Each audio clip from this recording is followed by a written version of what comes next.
What's happening, everyone? My partner's Ian's keeping it real.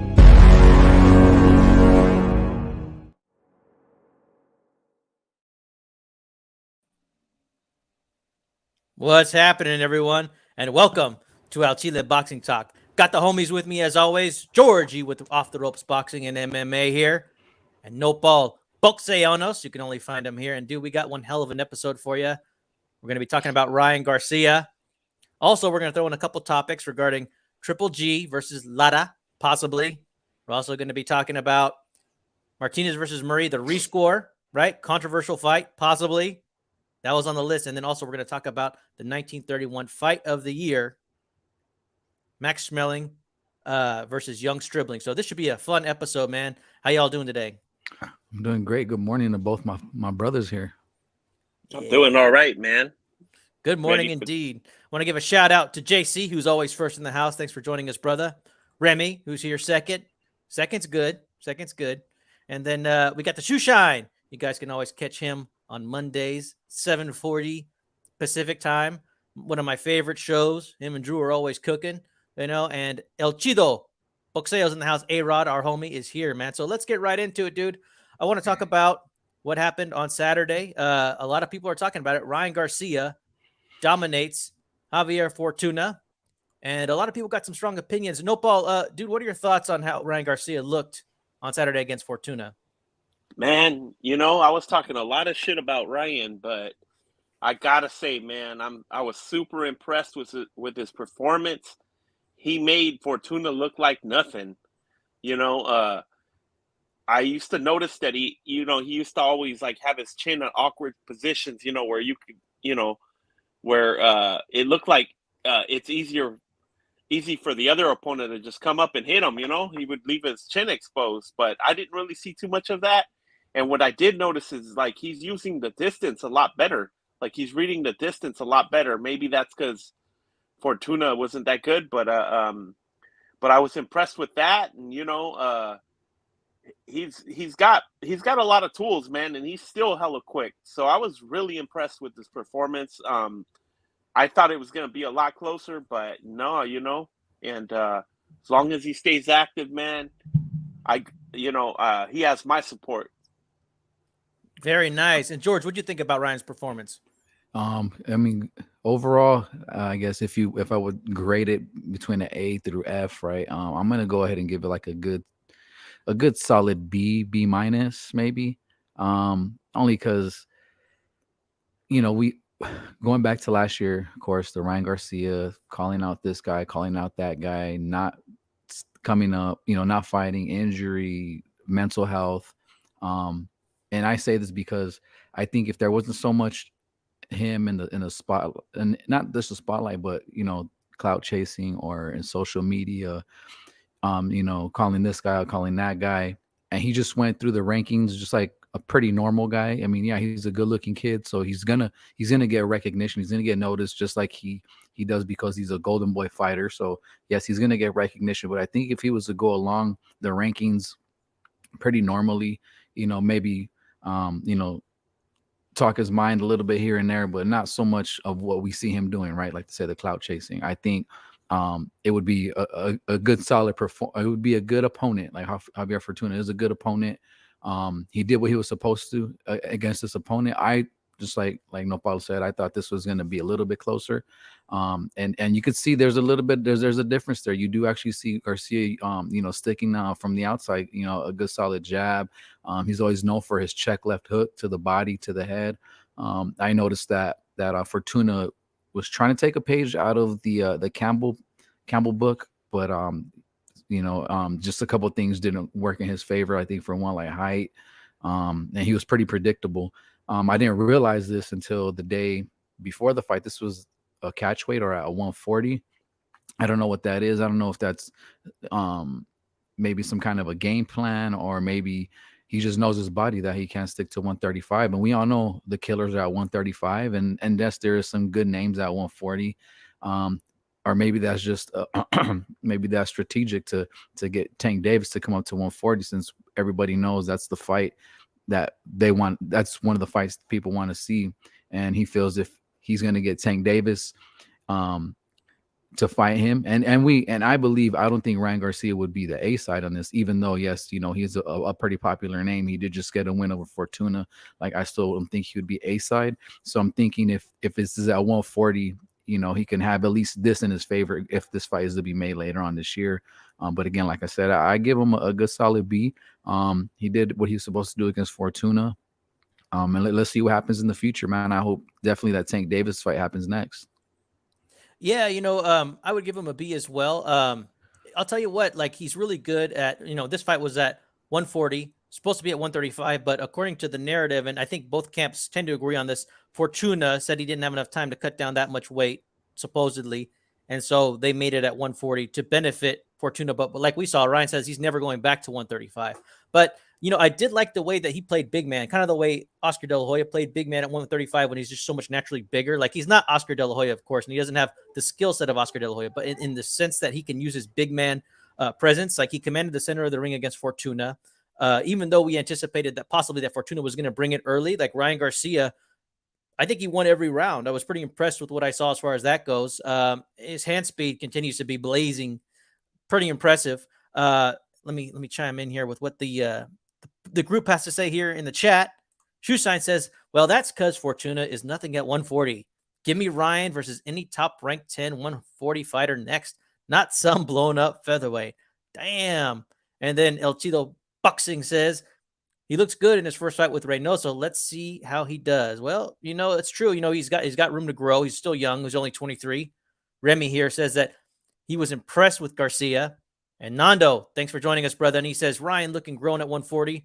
There's more makeable fights at 140. Top rank will do business. And we're going to get to that here in a second because, I think this whole Ryan Garcia thing warrants like a whole other conversation. So we could take a look at this fight in particular, but you know what, dude? I really want to talk about, actually, here real quick. Remy here says that he needs to stay active, not wait 6 months for a fight where he took no punishment. September, let's go, Ryan. Another great comment.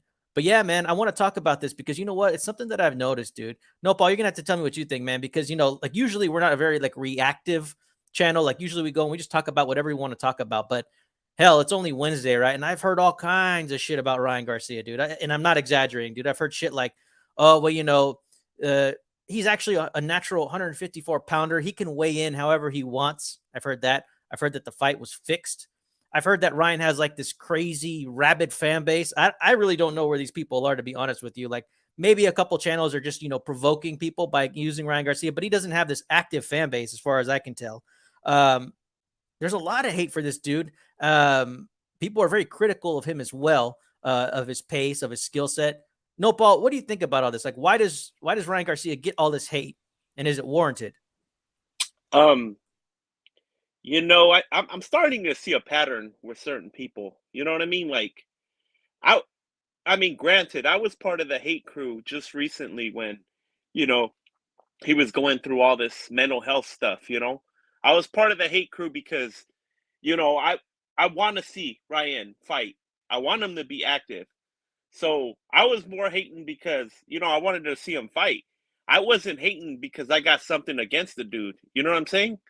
I was hating more because of his actions, but I'm starting to see a pattern with a lot of these guys. They don't, it's like they hated Oscar De La Hoya. They hated fucking Canelo. They hate Ryan Garcia. I mean, it's like, man, it's like a pattern, bro. It's like they don't like these dudes because maybe they're good looking or something. I don't know, man, but that's a weird thing to hate a dude over, It's like, and it's like the dude can't do no right. The dude's only 23, man. Give him a chance to afford him the same benefit of the doubt that you afford all these other damn fighters who have done nothing. I could name fighters off that nobody says anything, and those fighters are entitled for the fans. They're entitled to get their way on everything, every negotiation, stuff like that. They're entitled to go ahead and try to A-side everybody, shit like that. And you ain't got a goddamn thing to say about them diva-ass fighters. But now you're talking shit about a dude like this that's only 23, bro. I'll be honest, man. The way that these dudes are hating on Ryan Garcia, it's making me be like, just like, hey man, we're lucky enough to see him fight at this point. You know what I'm saying? And if he becomes hella active, dude, I don't really care who he fights as long as he stays active and keeps giving us these fights, man. Really, because all this hate, all it's doing is, you know, all it's doing is making me think that none of these dudes are being fair about it. So, it's fucked up. Man, that's a good point. Annalie Jaramillo is here. Thanks for joining us. And she says it's the ugly guys that hate Ryan. And, I could speak on this because I am a Mexican pretty boy. So I know the pain of what it's like to be hated on unnecessarily for my good looks, right? And I'll tell you, man, like, I got to agree, dude. Like, you know what? There's something about him. People don't want to like Ryan. I particularly don't want to like Ryan. Like, but, he's got the women all over him. Okay, let's be honest. When you're rich and famous, you have a pretty young thing next to you anyways. But you could tell that the women really like Ryan. The women are screaming for him. He's got that kind of thing going. He's social media famous. He's a pretty boy, okay? And people don't like it. And I get it. I don't really like him that much either, but yeah, dude, people are super fucking critical of this dude, And the other thing that I want to talk about is like, dude, he's actively calling out Ryan Garcia. And that's the other thing I've seen. People are trying to downplay that Ryan Garcia is calling out Tank Davis, that he's calling out Teofimo Lopez. Everybody's just like, well, it's not real or it's not going to happen. Like, we should be applauding this young man for trying to make it happen. And this guy's been active on Instagram, on Twitter, saying, let's make that fight happen, right? Look at these slides. Like, and there's promotion going around, right? And then it's kind of personal. Apparently, Ryan Garcia, this is today, right? Or he says that, the moment Javonte called my parents retarded looking, my eyes fixed on making those words cost him. Yeah, it was years ago, but you don't forget and you will eat that disrespect. And yeah, this is a 2018 tweet that Ryan Garcia still has simmering in the back of his head. I think the call out is real. George, what do you think, man? We were talking about how Ryan Garcia gets a whole lot of hate. Yeah. And then we were also talking about how he's calling out Tank Davis, but nobody seems to take the call out seriously. I mean, you can add me in there as far as not taking it serious. I mean, just look at last year, right? Like I said, yes, I do give him benefit of the doubt, mental health. It is a serious thing. Everybody has their forms of it. But some people take advantage of those mental health things, especially in the gym. Like they use that as fuel for the fire. And just, the mental health, the hand injury. I think it just, again, like I said, I have nothing against Ryan Garcia. And yes, I would say a small percentage would be like the good look, him being a good looking guy. And it's a small percentage of them that are out there that don't like him. It's, it's good looks, it's race, it's, he's rich, whatever, he's famous. But me, I don't look at all that shit. Like I'm more of just a boxing fan. I'm more of the guy that's, like, okay, I get it. We're in 2022. Last year was 2021. It's all about calling this guy out, calling that guy out. We see it in boxing, MMA. Everybody wants to use somebody else's name to get yourself out there or to make people think, hey, you know what, this fight's going to happen. We saw all last year, right? Tank Davis fight. It's going to happen. He says he'll knock Tank Davis out in 2 rounds. I don't know. We don't know what the negotiations were. We don't know how close that fight was to being made. Doesn't get made. Oh, yeah, because he said, I'm fighting Pacquiao. And then he goes on an interview maybe this week or last week saying, well, that fight never was really made. It was just talked about. So I think that's the thing with people that are kind of hard, that are hardcore fans is, nobody wants to see the talking. I get it helps promote you, helps, put your name out there, whether if it's good or bad. You take a page from Floyd Mayweather's book, same thing. He started off as the pretty boy, started turning into the villain. You have maybe 70% of people that want to see him get knocked out. The other 30 want to see him win. Either way, you're going to tune in to watch him fight. So this is what he's doing. He's using this tactic the same way I think Mayweather did, but he's making it his own. But I kind of like what I'm seeing as of recent. Yes, nobody called for a to-go fight. No one really called for a Fortuna fight. And he said it, I think, after the to-go fight was, look, I'm going to be realistic. I'm not going to call these guys out because I know these fights won't be made. So I think, again, if he's really serious about this whole Tank Davis fight and it's supposed to happen later on this year, I mean, I'm all for it. But again, just look at the thing. He says he doesn't want to go back to 135. Like he knows his edges. He knows his tactics, right? He wants to make Tank Davis come up to 140, knowing that Tank Davis really isn't a 140 fighter. He's a 135 fighter. So I can see why some people might not like that. I don't know. I can't really say that I like it, that I don't like it. it is, it is what it is. If that's what he feels he's comfortable with, is at 140, and Tank Davis is comfortable at 140, then then there shouldn't be no excuses no matter who wins at this. But if they're both agreeing to it, they both sign that dotted line, they're pretty much saying that they are 100% and going in for that fight. But again, I think that's what the hate is on my side. I'm not saying I hate the kid, but I just don't like this whole social media thing, the whole talking, like just cool. You want to sell a fight?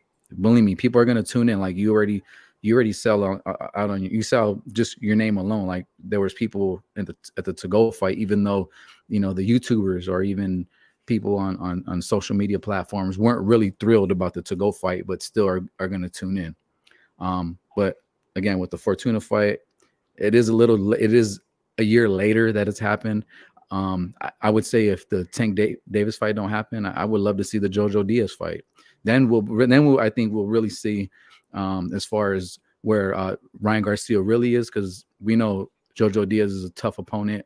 He'll bring the fight. He won't sit on the outside. He's not an outside fighter like Fortuna was. So if he looks impressive against Jojo Diaz, like I'll continue to keep adding a star next to his name. But as for right now, like I'm just gonna sit back and see what he does with his career. I guess I'll root for him if he keeps continuing to win and gets the big names.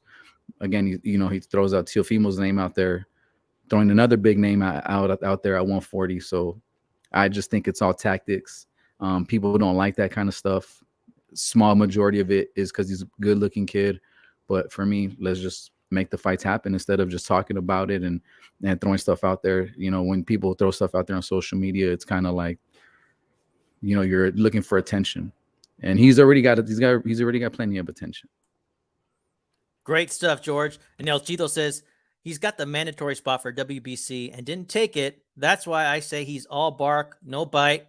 He's making money off of fights that are all reward and no risk, and he'll never give us the fight we want. Same goes for Tank. And while we're talking about Ryan Garcia, you know the rules here. When we talk about Ryan Garcia, we feature one of his baby mamas. Hold up, Diddy. Hit him with part 2, son.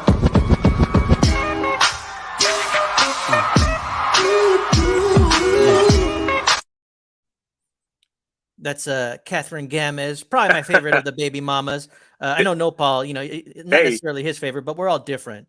Is that before she got pregnant?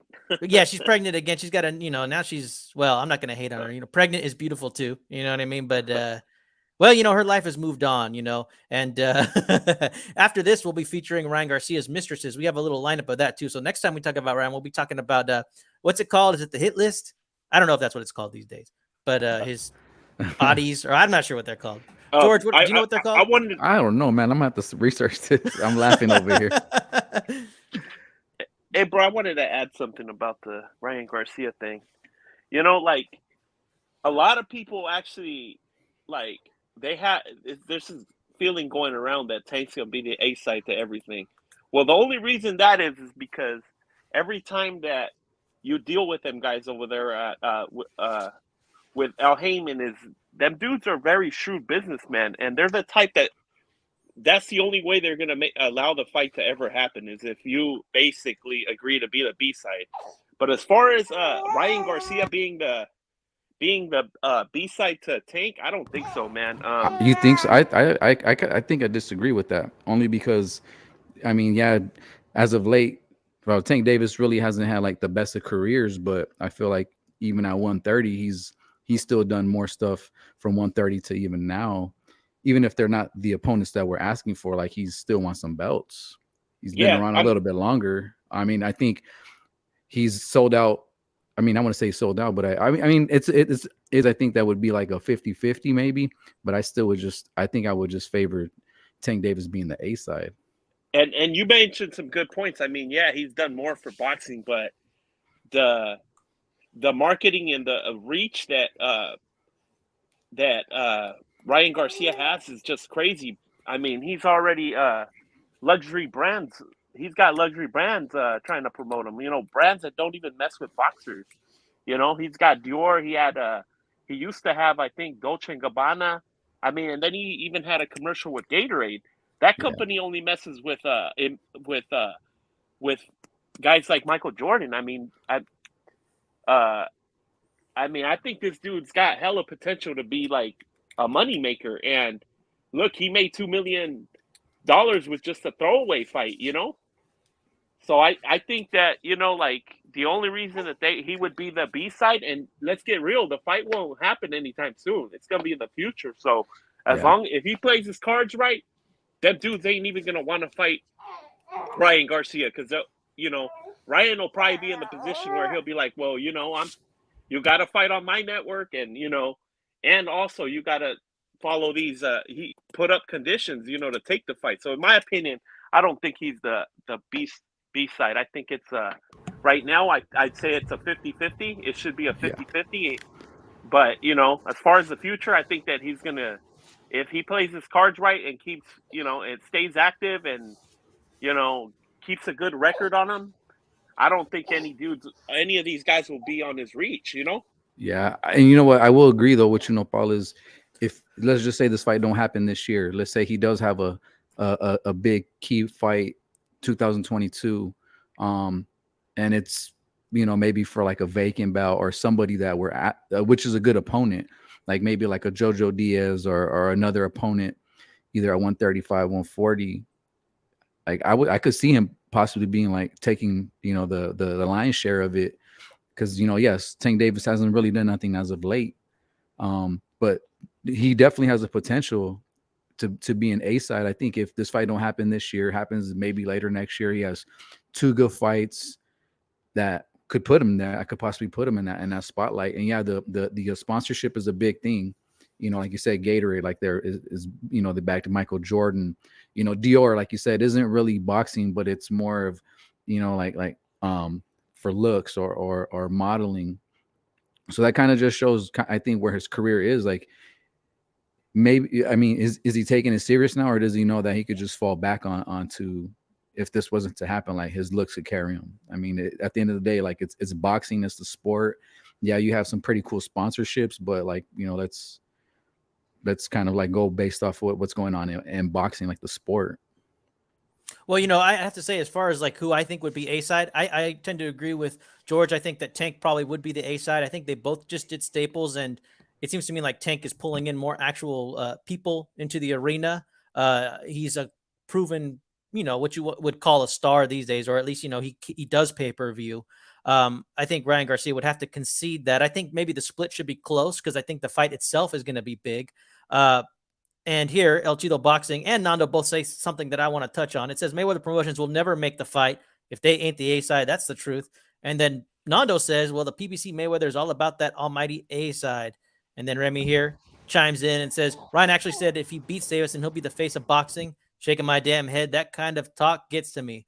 Well, you know, here's something else I wanted to talk about, man, is like, you know, on top of all this, you know, Oscar De La Hoya, he's been talking about this fight too. And let's hear what Ryan Garcia has to say and what Oscar De La Hoya has to say about making this fight happen.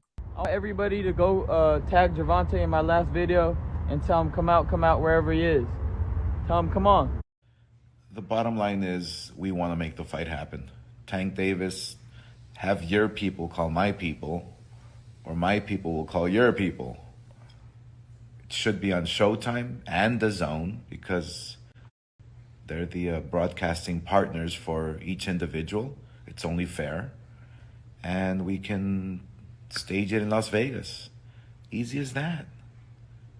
Let's go.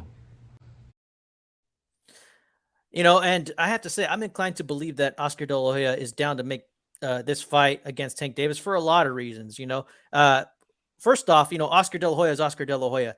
Even when he made his own promotional company and went solo, he has a history of himself taking risks, right? He went up against a lot of names.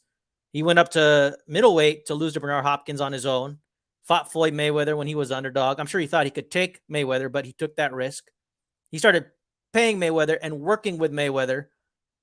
He fed all of his Golden Boy stable to Mayweather, but the risk, you know, could have been a great reward if Mayweather had lost, but he didn't. But we're talking about when Mayweather came back from like fighting like Marquez, right? He came back out of retirement, fought Marquez, all the way up to Maidana too. Like, they've been doing business together for a long time. There's a history of him trying to make fights. Look at Canelo versus Jermall Charlo. I know people try to act like that offer wasn't made, but it's been verified multiple times by multiple people, and we have no reason to believe that Canelo wouldn't take that fight. The offer was made. Jamal Charlo turned it down, right? So, I understand that, PBC, we know where that Tank is with Mayweather, but the PBC, like, we know that they want to keep things in house all the time, but they should figure that it'd be a good idea to do business. On top of that, too, I don't think Oscar De La Hoya is scared to roll the dice. I've heard him talk shit about Ryan Garcia. I've heard him seem kind of disinterested in promoting. Like, why does he care? He's not there like protecting his fighter. I remember one of the Showtime like episodes of like 24/7. I don't know what their version of it is, but it was with Canelo and Oscar when they were still together. And it was in Spanish. But Canelo said something like "Aquí estoy tu gallo," right? Kind of like I'm your fighting rooster, and Oscar's like, "That's right." It's like he's not scared to roll the dice, throw it in there. Oscar has a history of trying to do business with other promoters.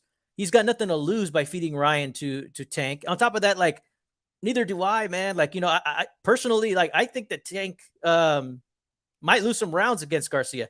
Calix made a good point, and I agree with this. Like, dude, Tank has a history of losing rounds. And all of a sudden, Tank is this, like, little 135-pounder, who can't be picked on. Like, I don't know where that comes from. We see literally, like, undisputed 135-pounders, undisputed 140-pounders. People are going around collecting the real belts. Tank skates around, does nothing. He's coming on 28, mind you. Like, if he's not going to face the top guys anyways, his career is starting to get embarrassing. Like, if he doesn't face the top guys anyways, he should naturally want to make this fight. He should think in his mind that I can take Ryan. This is a high-profile fight where I'll get a pass, because I think everybody else is getting a little bit tired of these fights that nobody cares about. It's kind of embarrassing. How is this guy supposed to be all big and a pay-per-view star, if he's not even fighting anybody that's notable or anybody that we care about? I think that Oscar De La Hoya and Ryan Garcia and their intentions are being underrated, and I think that business could be made. Damn, Chicano. Can I get a round of applause for my boy?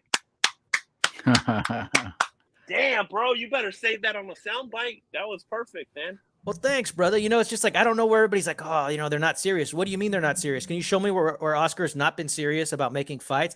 Yes, he's not an Eddie Hearn, although he's made fights with Eddie Hearn. Look at Canelo versus Jacobs. Like, there's all kinds of examples. He's done business with everybody. He's willing to make it happen. He doesn't care. He'll make the fight. Like, Ryan Garcia isn't even his most prized possession, if you ask me. So he's got nothing to lose, But, what do you think about this, George, about my rant? Okay. Yeah, no, I love it, man. I think everybody's opinion matters 100%, and I respect everything both of you guys say. I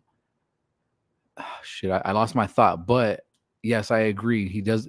If he really feels that he has nothing to lose, right? He doesn't have nothing to lose. I mean, there's been little comments here and there that he's made. He's also said about okay, there you go. Now it's coming back to me. You hear Ryan even at the Tank and Rolly fight saying, you know what, I will make this fight even if Golden Boy doesn't want to make this fight. So that kind of lets you know a little bit of truth there. So there might be something where Ryan knows maybe that behind closed doors, De La Hoya is like, you know what, maybe just not yet, or maybe there's something we don't know. Like, I think that goes for all promotions and all fighters. There's these little truths that we really don't know. And then, little comments, like another comment De La Hoya has said is like, look, if I was Hearn, I would have never put Canelo in there with Bivol. So again, Canelo isn't with Golden Boy anymore. Is it because he feels like he's been asking for these fights and has not been getting these fights? I mean, come on, Canelo is the pound for pound, as before the Bivol fight, or even when he was with Canelo, when he was with Golden Boy, like he was the golden goose. He was the guy. He was the face of boxing. So there's these little things, and yes, and yeah, look, here's another thing too. De La Hoya wants to sell Golden Boy, so maybe he's trying to cash out before this is it. So I don't think anybody's wrong. I just feel that for me, like, I see it a little bit different. I see a couple other little things. Maybe like I feel like I could be wrong, but I feel like maybe there is some things that I'm reading between the lines. Maybe there's those little things, but if he's really serious about making that fight, they got to make it. I mean, it's got to be made, right? It's not just what Oscar De La Hoya wants. It's obviously this is what the boxing fans want. They want to see the best fight the best.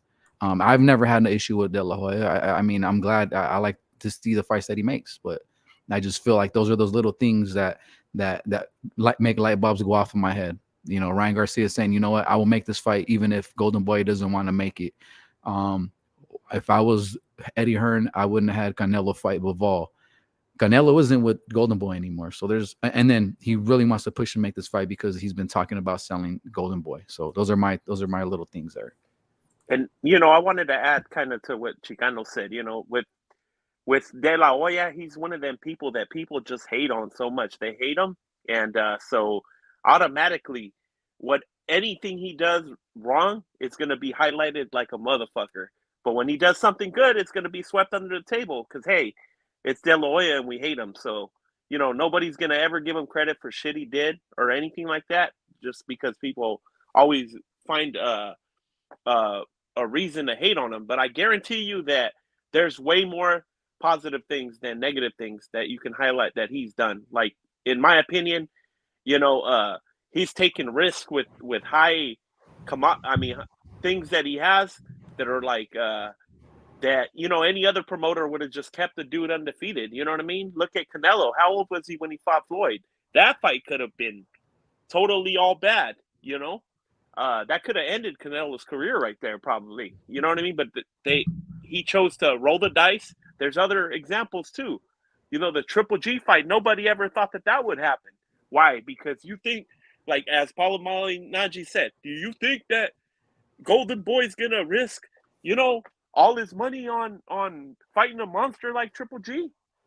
Guess what? He risked that. And there's a lot of other fights that, he was willing to take B-side just to make fights. He was willing to let his fighter be the B-side, concede to whatever, take it to their promotion. Now, fast forward to right now, the dude's been so willing to work with people that you expect him. Everybody hated on him because the Munguia thing didn't happen. But guess what? That wasn't his choice to he wasn't at liberty to allow Munguia to just go to Showtime. I mean, he's got signed contracts with DAZN. Don't you think that he'd probably get sued if he would have told Munguia, go ahead and fight Charlo at whatever terms they decide? Bro, people got to be realistic about it. Yeah. And do I believe that Ryan Garcia wants to fight Javonte Davis? I actually do believe that he does. I don't think that a fighter is going to be wasting this much time calling another person out just to, because he does, just for promotion. And he's not the type of dude you can tell that he works off of emotion a lot with his tweets and shit like that. And, it kind of makes me uncomfortable because, this is about the time where you start thinking that he's spending kind of like Teofimo Lopez too. They clearly got a problem, and maybe their PR guy or something got to put him in check and tell him not to waste that much time on Twitter and get back to boxing, Yeah. And then, like I said, man, I don't take anything away from what Oscar De La Hoya has done with Golden Boy. Like it's probably one of the top 4 promotions right now that's out there. Yeah, they have the names. Virgil Ortiz, that's one of those names. I feel that he's fumbling a little bit. I feel like he could be. I mean, yeah, Ortiz. If you look at Ortiz, he's fought in the better competition, I think, as of one of the prospects, and where he is at in his career. Like him and Ryan Garcia are about the same age.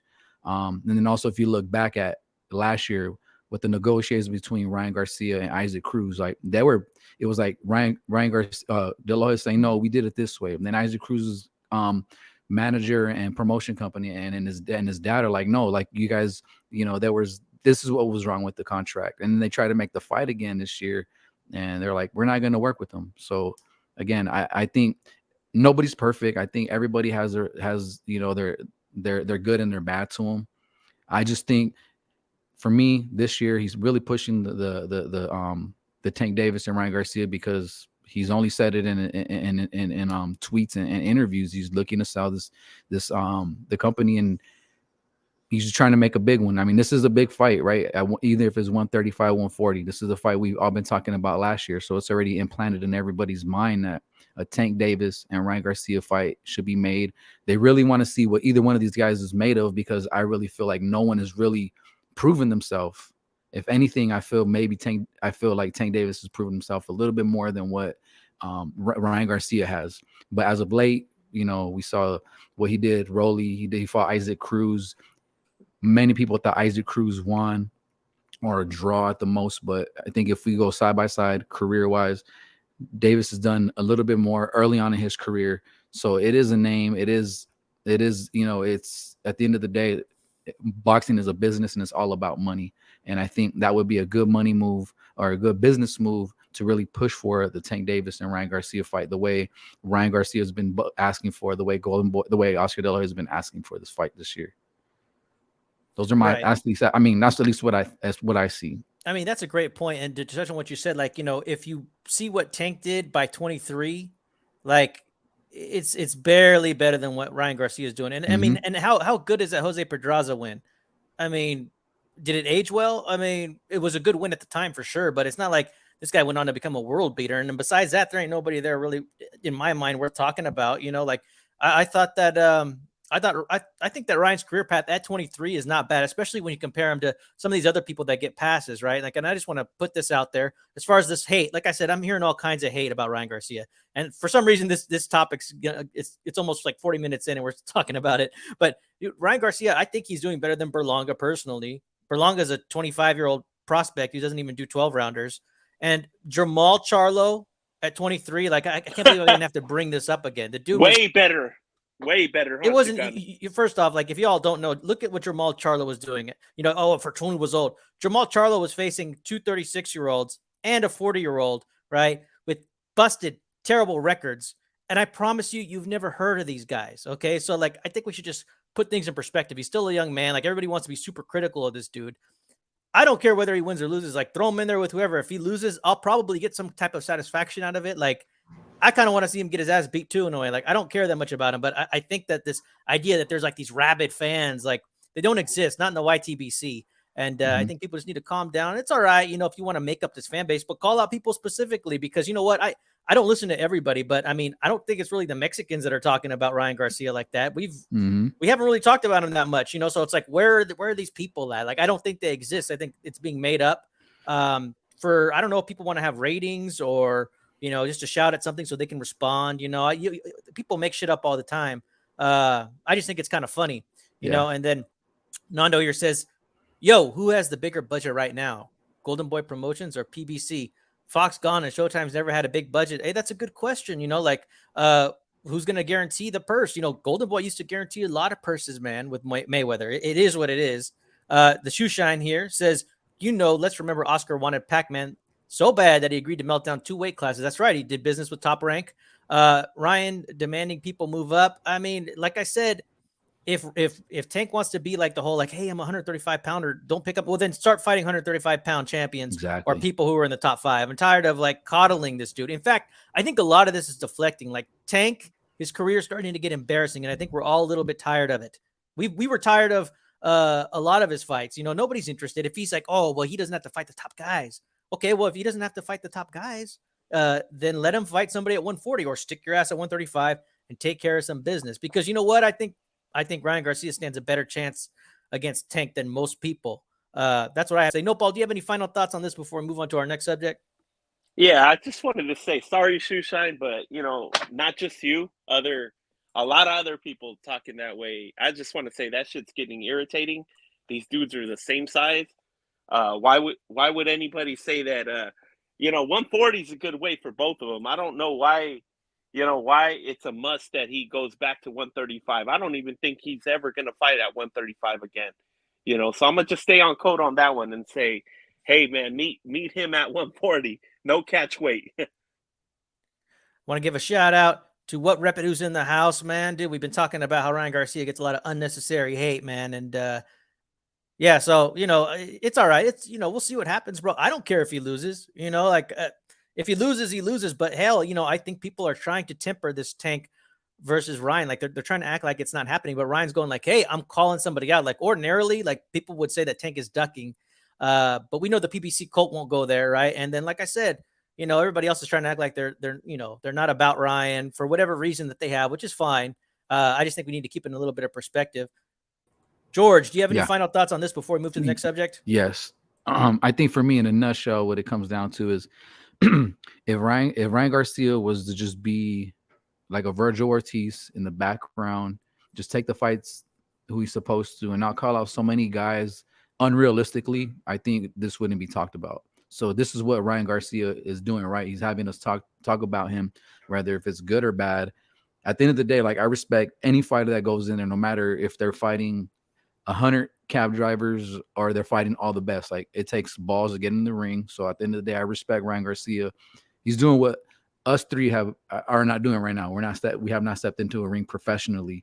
So again, I think if he was just to kind of, stay in the back, once in a while come to the front and just be respectful about it and not call everybody out, I think we wouldn't be really talking about it this much. I mean, that's a great point. Let's keep in mind that for a young man, this guy has fame. Mm-hmm. He's rich.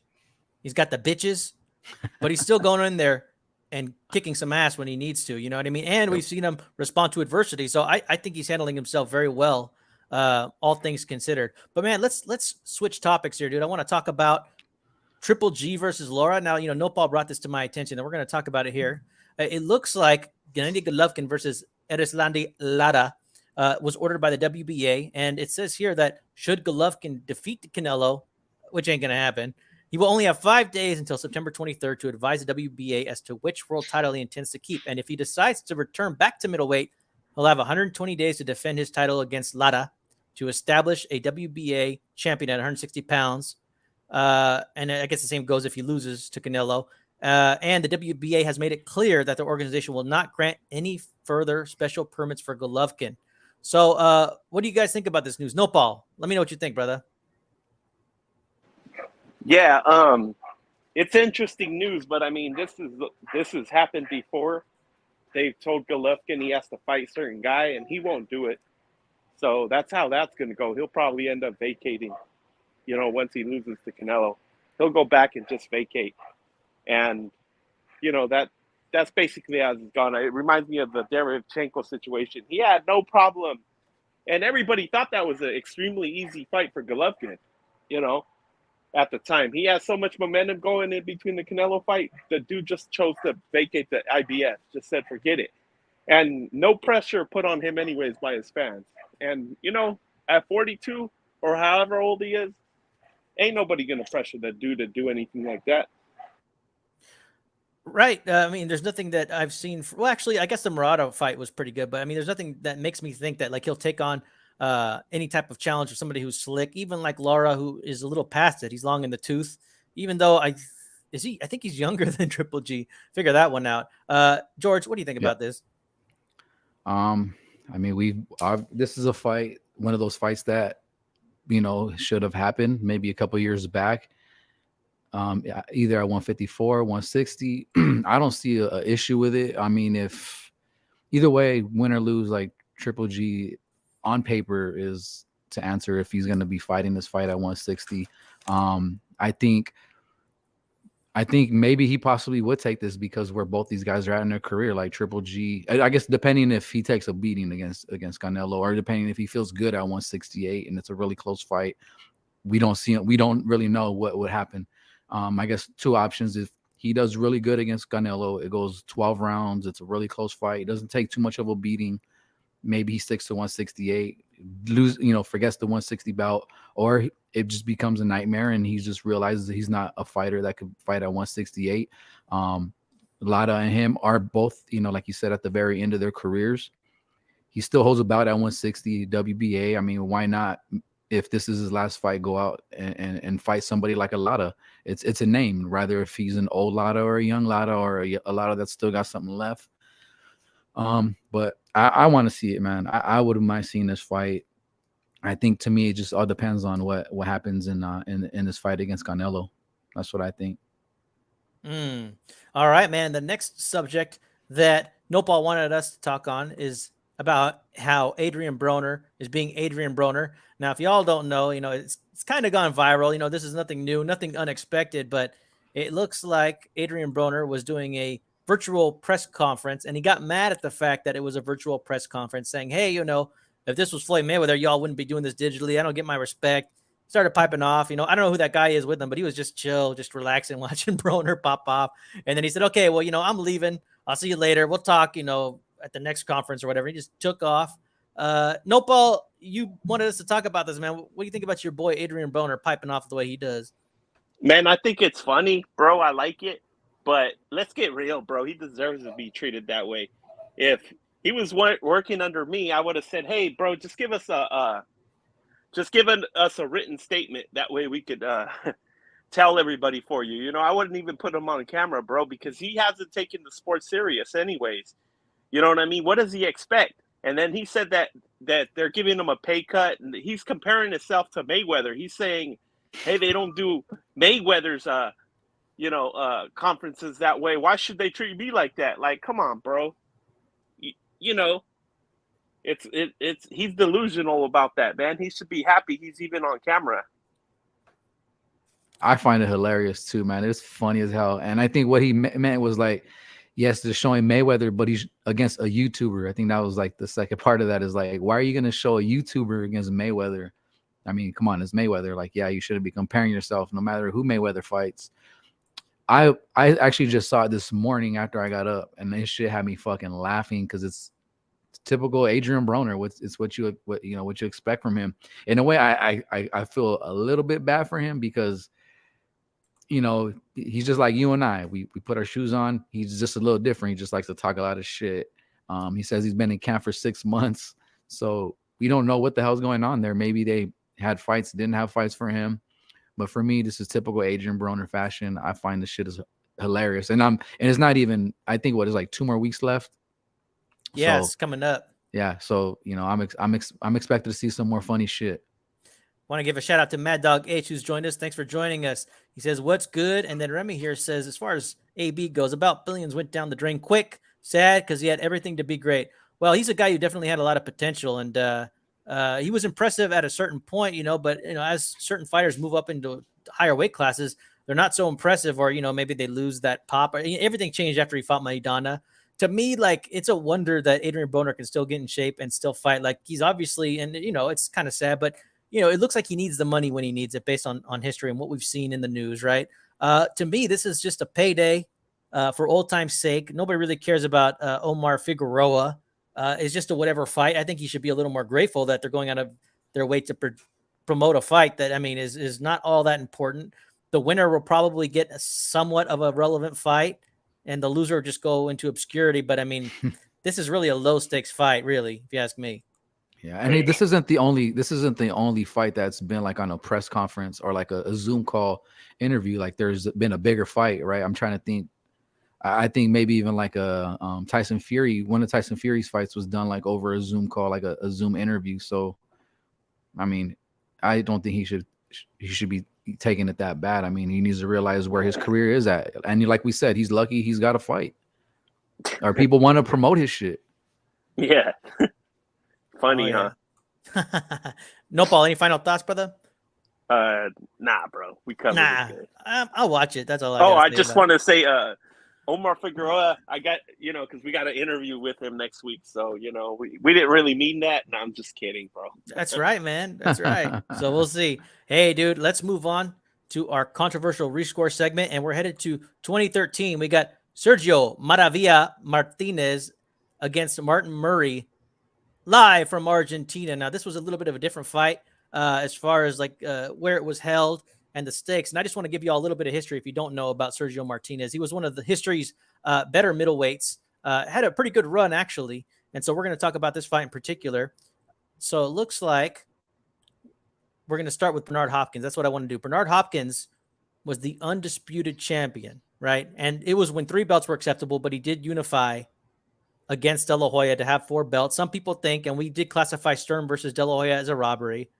But then again, you know, when we watched this fight, I don't know if you guys saw the telecast that preceded the Murray versus Martinez fight, but they were saying that Murray actually beat Sturm, and that was a robbery, but he didn't get the decision. So it's whatever. Like I said, the undisputed line holds because Bernard Hopkins did it when 3 belts were actually what it took to be undisputed. So he was the undisputed lineal champ, right?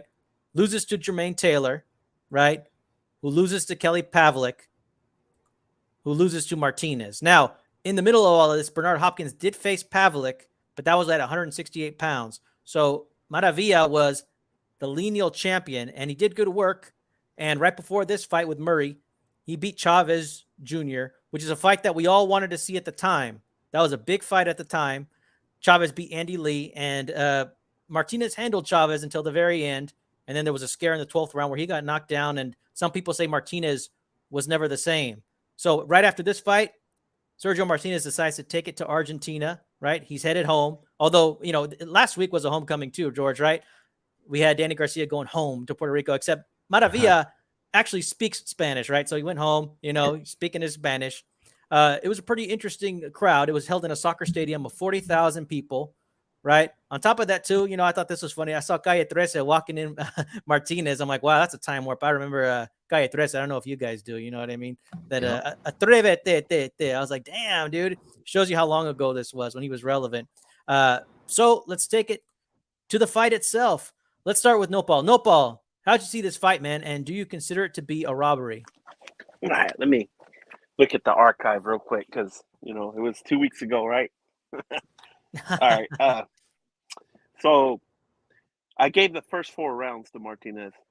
Then I gave Murray the next 2 rounds, which is 5 and 6. And then the 7th round, there was something interesting that happened. I think Murray accidentally headbutted Martinez, and I don't know.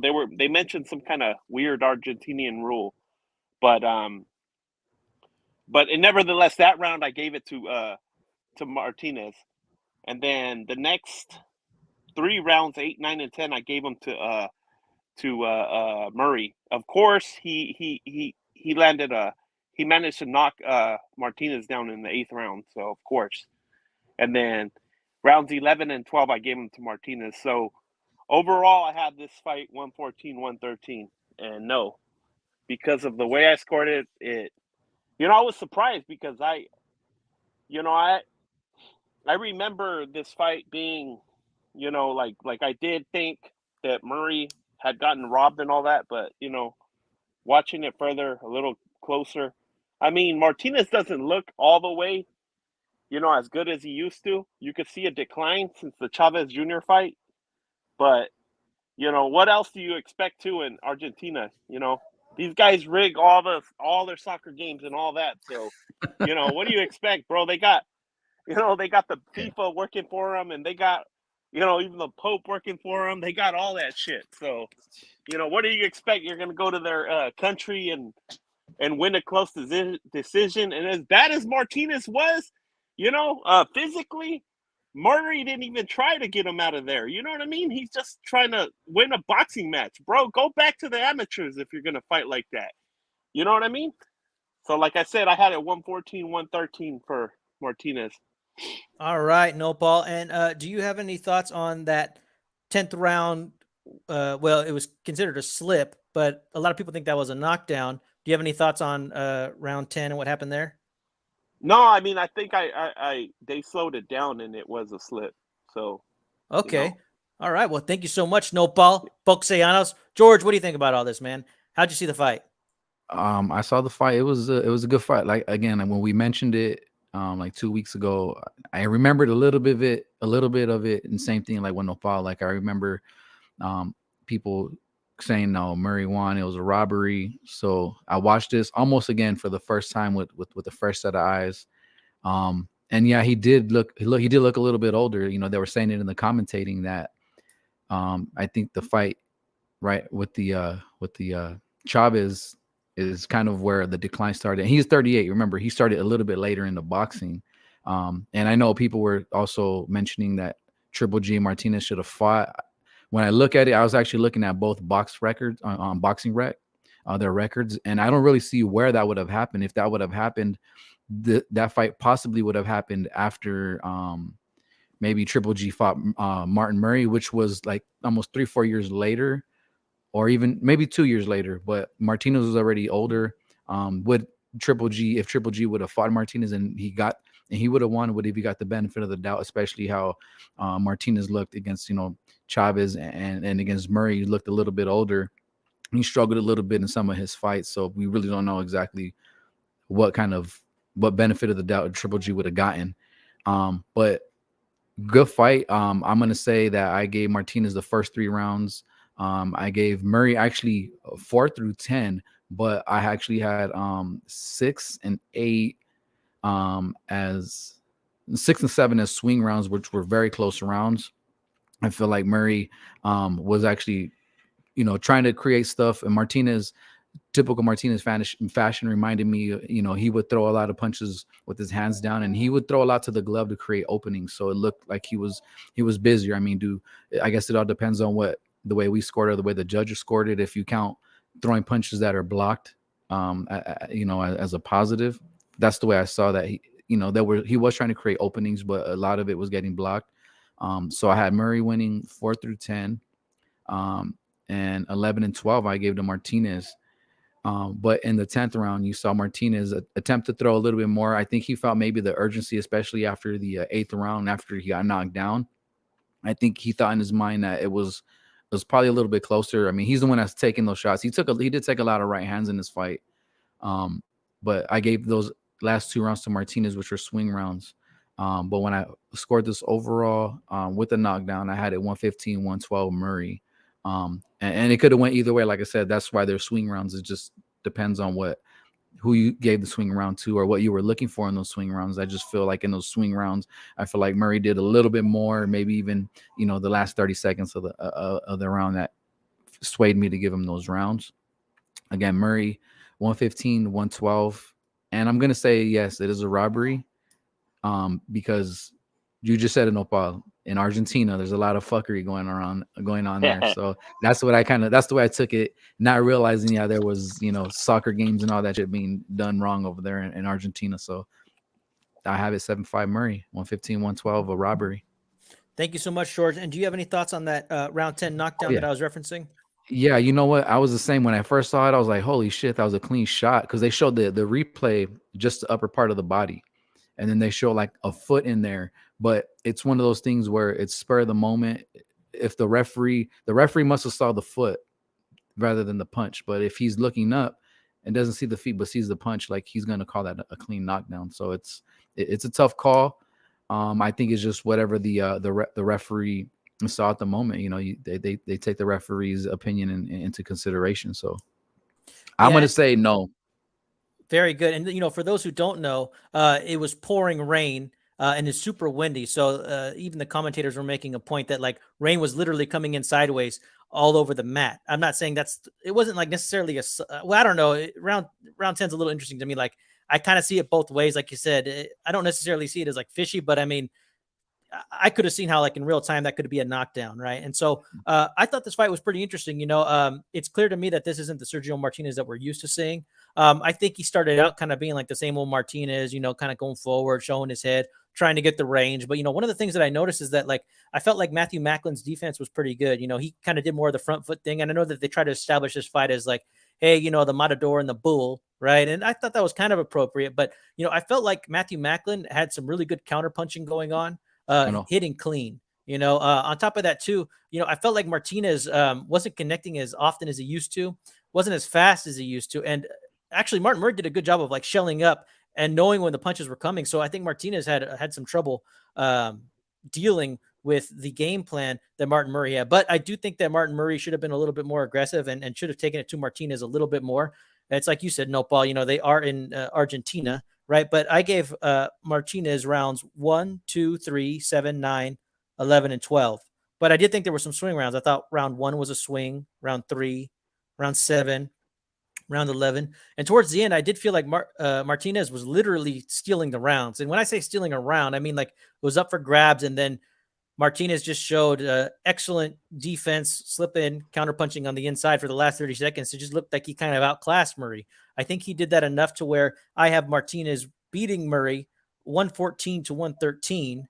And if that round 10 is a knockdown, then I think that this fight is probably more of a draw. And I think this fight was probably more of a draw anyways, but and I looking at the scorecards, I did give Martinez by chance. Like, I try not to do this on purpose, and I don't know how you guys feel, but, like, sometimes when you have a lot of swing rounds, sometimes you tend to swing it to the other guy if you've given, like, opponent A a couple swing rounds and you want to give, opponent B a swing round, right? I was just paying attention round by round, and I really didn't do that. So I ended up giving Martinez the benefit of the doubt on all the swing rounds. So if somebody does call this one a robbery, and we respect everybody's opinion anyways, but I mean, if somebody does consider this one to be a robbery, I totally get it. If you had Murray winning, but so I would have to classify this one as it's hard because we should make calls, right? But my thing is like, if you don't know, then I guess that automatically makes it not a robbery in my mind. If I have to hesitate, well, then it is up to interpretation, you know. But I could definitely see how people would have Murray winning this fight. I could see how people called it a robbery at the time. I could see how people feel very strongly that Murray won. Like I wouldn't disagree with any of that. Remy here says that now he definitely needs to rewatch it, but he's trying to remember if he made highlights where I watch every punch in slow motion, just like he does, you know. And then Puro Sul Central, thanks for joining us, brother. Hashtag CCD. He says, in my opinion, Sergio was never the same dominant dude after he hurt his knee in the 12th to Chavez. Truth. I believe that fight was where he hurt it. And that's true, man. You know, after this, we know that, well, and it's like we said, he cashes out to Cotto. I could see why Cotto took that fight. He must have been licking his chops looking at the lineal middleweight champion, barely unable to beat Macklin when Sergio Martinez handpicked, Murray. He handpicked Murray, right? And he still couldn't take care of business. On top of that, too, like in reference to what you were saying, George, because, you know, people disagree on whether Triple G was relevant around this time or not. I think he was just starting to become relevant. Like they feature Triple G. If you watch the HBO telecast, they feature him versus Macklin, right? But they don't even really talk about, oh, we would love to see this fight. Like to me, like they were both on different eras. Like you could make the argument that maybe Martinez should have saw Triple G when he fought Cotto. Maybe right around that time would have been like an appropriate time to fight Triple G. But Martinez was at the end of his career and he pretty much cashed out. He knew he was going to go. He took his loss like a champ and said, no, you know, Cotto beat me straight up. That's all there is to it. But I mean, the proof was in the pudding. I mean, you could look at the braces on his legs. That was not the same Martinez at all. So, you know, and at the time I remember thinking, well, you know, I should have watched this fight fully before I made the prediction, but I watched Martinez versus Cotto. And I remember thinking, well, all Cotto has to do is stand and trade. If he could just stand and trade, I think he's faster. I think he's got more power, but you know, Cotto did what he did, you know, and he's got power himself and a good left hook. And, well, he took advantage and Martinez went down, you know? So, any final thoughts on this before we wrap this one up? Oh, that's it. I think what Cotto did was, it was low hanging fruit, right? What they call it. I always say that. Perfect matchmaking. I mean, that, you know, and, you know, sometimes, you know, there's an accusation that fighters can move up to kind of avoid heat, right? Like they're saying about Ryan Garcia, that he's moving up to 140 to avoid 135 heat. I personally think that's ridiculous, right? But in my mind, when I was watching Cotto in real time, I felt like he was strategically moving up in weight to avoid heat. And Martinez was like the perfect opponent to just nix, you know, to get that title, you know, get a great win historically. You know, the guy was crying afterwards, but I mean, Martinez was shot. If you ask me, I think he was shot. Fair. I agree. And, you know, I'm a big Cotto fan, man. So I would say, yes, that's very true. All right. Well, good, George, because, you know, I never want to hurt your feelings, man. That's all right, man. That's why I got my cam off right now. You don't see the tears running. All right, man. And so Sergio Martinez, this will be the last time that we visit him, you know, in any controversial rescore. So, you know, it was fun watching a couple of his fights. We also said that he fought Kermit Cintron, and we all said that was a robbery. So, you know, he's kind of seen things both ways. I thought the Paul Williams fight, the first fight, I really thought it could have gone either way. Really entertaining fight. That second fight, man, if you want to see a quick knockout, you know, or the Pavlik fight, I like the Martinez versus Pavlik fight. That's a good one too. Yeah, I think that was probably like one of his best wins, man. I think that Pavlik fight, that was awesome to watch. Oh yeah, and you know what? Pretty suspenseful. Like it had some back and forth. Like you know, people kind of remember him just painting up Pavlik towards the end, and he did. But there was back and forth rounds, and you know, Pavlik he knocked down Martinez. You know, and so I mean, you know, Martinez was always a little off balance, kind of like. Well, I felt like Marquez was balanced, but then he would kind of get like caught off his feet. Martinez was kind of like I'm moving around off balance kind of thing, but it wasn't like he was in trouble, but he did go down off a knockdown. So salute to Sergio Maravilla Martinez. And now we're going to take a look at our next rescore. It's time, fellas. We are wrapping this series up, and we're going to be going at Canelo versus Golovkin 1. And that's the other thing I want to say. Although Sergio Martinez, right, maybe did get, well, we classified it as not a robbery, but say it was a draw. Well, the lineal line still holds. We have the lineal champion, Canelo Alvarez, who got it from Cotto, like we discussed, right? Going up against Gennady Golovkin, who went around and collected a bunch of paper titles. Okay, no, see, I'm already starting to talk a little bit of shit, but I'm not scared. I've never been scared to have this discussion. It's just we were saving it towards the end. And we started this series a long time ago, but now I think it's going to be great because we have the third fight coming up. And I'm ready to have this discussion with you guys. What do you think? Let's do it. I'm excited for this one. Nopal, you got any initial thoughts? Any shots you want to pop off early? Nah, man, I'm ready. I was born ready. That's right, man. And we're going to invite everybody who's ever done any rescore with us to contribute a scorecard or join the show. And so we'll see who wants to participate. I already know roughly how I feel about this fight, but I'm going to take another look at it. And I think this should be really interesting. So this one is the one that everybody rages about, right? The second, a little less so, but everybody's pissed off about this one still, right? Even though I've seen way more blatant, quote unquote, robberies in this series, and I'm not even calling this one a robbery. I'm going to let you know what I think, if not next week, the week after. But like I said, man, we're putting everything together, and we hope you can join us. We're looking forward to scoring this one, and we've never been scared of the conversation. The Canelo Cartel is ready to talk about this one, and we're going to initiate George into the Canelo Cartel, and you better stay on code next week. No, I'm just kidding. Hey. I'm a fan, man. I'm a fan. Come on now. Of course, and all we want is for people to give their objective opinion, man. So if you think Triple G won, that's fine. If you think it was a robbery, that's fine. I really don't care, and that's the thing, like it's not up to me to convince anybody. But I'm going to tell you what I think about this fight in detail, and we're going to talk about rounds specifically. Like, I want some notes, fellas. Like, I'm going to be talking about what I see. Yeah. So, because I think a lot of people generally tend to agree on maybe like 70% of the rounds, and it's like that 30% where there's a disagreement. I think that people tend to think that Canelo won the first 3. A lot of people think that he definitely won the last 2. A lot of people think that he could have won the last 3. But, we're going to take a look at it. You know what I mean? Because I think that there's some, well, I'm not going to give away too much, but I'm not scared to have this conversation. And Remy here sharing a link. He's probably got some beautiful highlights. If y'all don't know Remy, man, he puts together nice video packages, man. So we're looking forward to that one. All right. So let's move on to our next subject. We are going to head back in time. Come with us to 1931. We're going to be talking about the fight of the year. Max Schmeling versus Young Stribling. Now, Max Schmeling is a German fighter, right, who was making his way up. And I got some notes here that I want to read off. I'm just going to go off camera here real quick while I mention some of this stuff. So this was the peak of the Depression, okay? So not only is alcohol still illegal, but now we've entered a depression, okay? We were taking a look at Jack Dempsey versus Gene Tunney. Gene Tunney, he ended up retiring, okay? So he was the lineal real champ. He retired, okay? So there was a vacancy as far as who the real man was at the heavyweight division, okay? And so Schmeling won a vacated title against a guy named Jack Sharkey, right, by a low blow, okay? And so the New York State Athletic Commission wanted to strip Schmeling of the title recognition because he didn't want to rematch Jack Sharkey. And in fact, the New York State Athletic Commission tried to make Jack Sharkey versus Young Stribling. They said, okay, well, if you're not going to fight him, then Young Stribling's up next. The Stribling family didn't want anything to do with that fight. And so the fight between Schmeling and Young Stribling was made. And so that's where we're at now. And then so once Stribling declined that fight against Sharkey, the National Boxing Association said, well, we are going to legitimize this fight. And it was held in Cleveland. All right, so let's take a look here. Take a look at this. Boom, the greatest sporting event ever produced in Cleveland and in the world's finest sports arena. Damn. On top of that, too, it looks like there's 6 other outstanding bouts on this program. Every one of them is a headliner with Johnny Risco versus Tony Caliento. I don't even know if I'm saying that right. I don't even know who those 2 guys are, to be honest with you. But I like the billing here. It looks here like it's 110,000 seats available. And every seat is a good seat right in the heart of Cleveland. And here's a little view of the arena or the stadium in which they fought.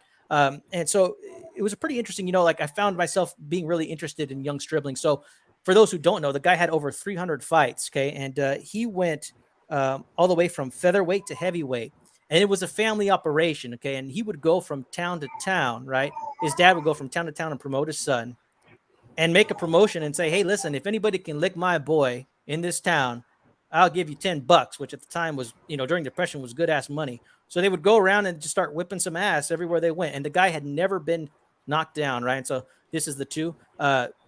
Schmeling is on your right here.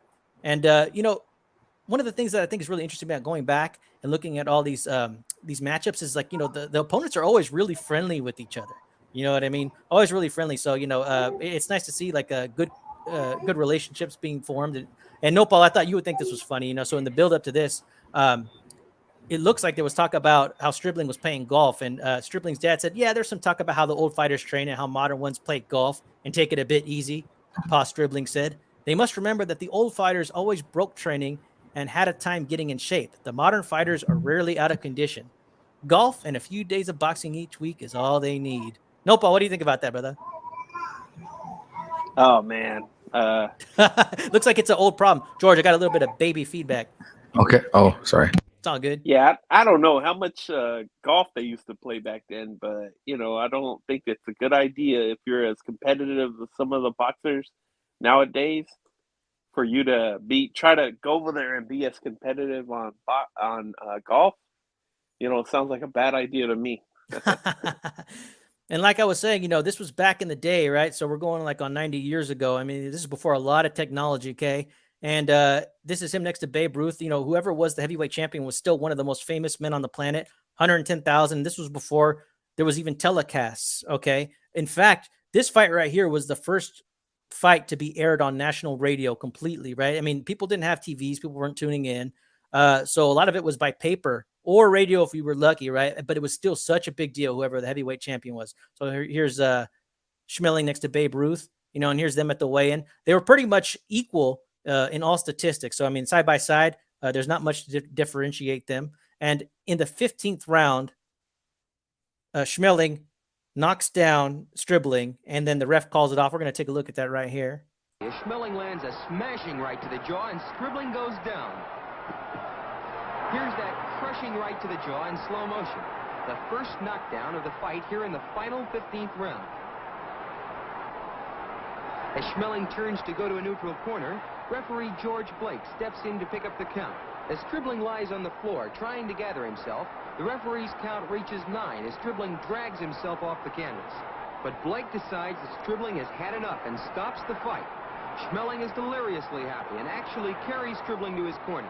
With just 25 seconds left in this championship fight, Schmeling scores a sudden and dramatic knockout victory over Young Stribling. Man, that was shades of Marquez Pacquiao. You know what I'm saying? All right, dude. So Schmeling wins this by KO at the very end of the fight. George, what'd you think about this fight, brother?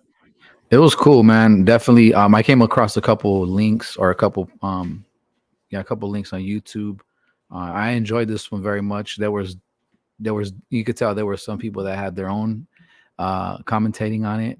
And same thing like with the facts that you were just reading about how Schmeling was the first champion, like you said, to win a belt off of low blows in the corner, not wanting to continue.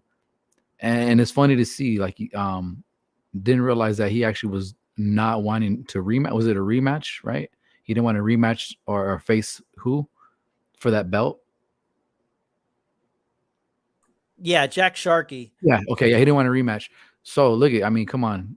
If we're talking about modern guys now that are avoiding fights or not wanting to take those fights, like this has been going on a very long time, back to 1931. And Stribling, another interesting fact, he started, like you said, at a very lightweight. I think it was either bantam or featherweight, but he was 17 years old when he made his professional debut. So we could definitely see why he started very light to heavyweight, and heavyweight I think was 195. So he probably didn't get his man strength or his man weight till later. Another fact about him is, I don't know if you knew this, but he died in a motorcycle accident in 1933. At the time of the fight, they were 8 months apart, with Stribling having over 200 fights, over 100 knockouts. At that age is crazy, right? I mean, here we are expecting Tank Davis at 28 to at least give us one significant good fight, and you have a guy in Stribling over 200 fights, 100 knockouts, taking on a Schmeling who's considered one of the greats. So that's awesome stuff. I like to look into some of these little facts before I actually watch the fight. So those were kind of like the interesting facts that stood out to me. And Schmeling at the time was about 60 fights in at the age of 26, and at the time they were 26 years old. But as far as the overall fight, it was good. I really love to see the styles that they do. I like to see when they both kind of come in, and it's not like aggression or it wasn't skilled. You can tell that there was skill behind it. You can see the jabs, reset, step back out, and use your lateral movements, the jabs, the right hands. Schmeling, again, considered one of the greats. And Stribling too. He's one of those names. And then we look at why they call these fights that were over 90 years old fight of the year, is because this was probably the significant fight that happened at that time of the year. It wasn't like how we see the fight of the years nowadays. It's where we exchanges, tides being changed, highs and lows. But this fight kind of had that highs and lows because they I saw it too. As Schmeling won a couple early rounds early on in the fight, and then Stribling won some fights in the middle, back and forth. I think even I think they said about the 9th round, it was pretty close. But I think Schmeling's just his power, his strength was just taking over Stribling a little more than what Stribling was against Schmeling, and you saw what happened in the 15th round was that knockout. Again, who knows what would have happened? Maybe it could have been a rematch or something happening later on in the future. But unfortunately, Stribling died in 33. So good stuff, man. Again, I'm looking forward to these other fights that are happening, or these other fight of the years. Oh, yeah. Thank you, George. That was great context, man. And to add what George has to say, yeah, dude, on top of all those fights, Stribling holds a record for most fights by a heavyweight in a single year, which was 56, and the most KOs by a heavyweight, 129. So very impressive, And in fact, it's impressive that this was the only time that he ever got knocked out. After this, he would go to like certain countries until he did die a couple years later, but he still fought for a little bit, and he would go to different countries and be like, oh, who's the best fighter here? And I think it was like New Zealand or different areas, and go and, do a showcase or whatever it was, But the other thing too is I wanted to make a reference to the referee. He was paid $2,500 to ref this, On top of that too, there was in the contract saying that neither fighter could quit based on a low blow. So it goes to show you that, like, when they start filming this stuff, that like a lot of stuff probably went on before. We're talking like shady refs who could just call one thing or the other. And we've looked into that, and I've sent you some links on that, George. Like, there was a lot of like distrust with refs. Like it was either important to have them super neutral if you could get them, or have them in your pocket, right?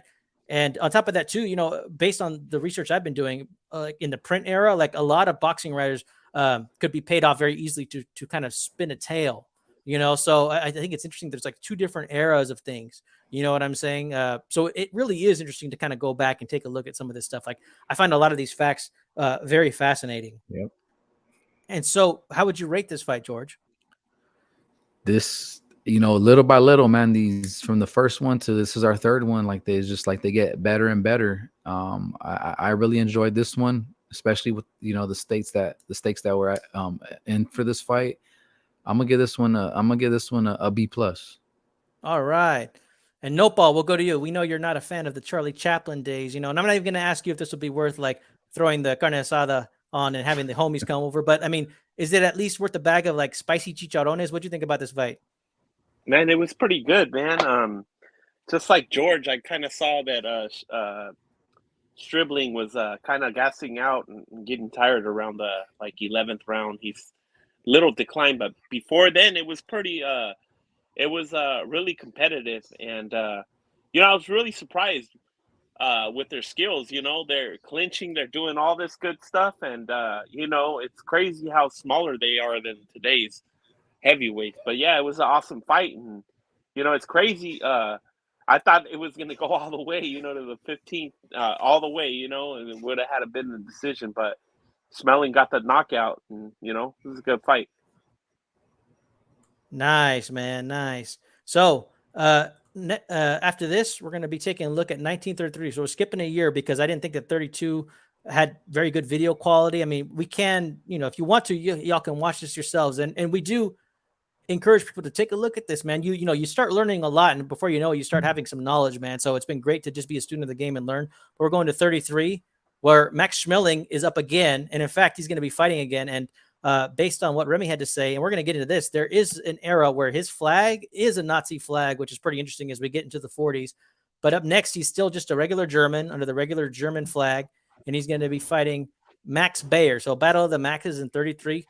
Looking forward to this one. All right, man. So we're going to wrap this up. But before I do, I think it'd be fun if we just did it a little bit of we're only going to have one question for each of you, but I thought it'd be cool if we did a 1930s slang pop quiz, and we'll see how you guys do. Okay, so Oh, George, you're up shit. first. All right. Oh shit. All right. So say I come over, I'm like, hey George, we got the ladies lined up. You know what I mean? And the girl that I got for you, man, she's a dime, right? But just between you and me, she's a bit of a cement mixer. What would you say? She's good with the hand jobs. I kind of like that, man. Okay, for reference, a cement mixer in the 1930s means that they're not very good at dancing. Oh damn, I was way off. All right, Nopal, you're up, brother. Okay, hey, dude, just so you know, I wanted to let you know because I got word. Your mom's on the Amenchi. On the wet? Amenchi. Oh, is it like Coke or something? Damn, where's your guys' minds at, man? Shit, no, I'm just kidding. It means that your mom's on the phone for you. So that's and the phones were pretty new at the time, and so not like everybody had a phone. I was like, what the heck? Yeah, I know there's some interesting ones, but I thought that You was got to give us a little bit of context here, man. I mean, our mind is in the gutter right now. Hey, well, there are some terms for like drugs, for boot liquor runners. There's all, I mean, so you know what? I'll go a little vulgar next time and see if you guys hit those right. Since your mind's in that place, I'm going to use some bad language next time, some bad slang. All right. Well, hey, do we want to thank everybody for joining us, man? This is the Al Chile crew signing off. Nopal Buxayanos and George with Off the Ropes Boxing and MMA.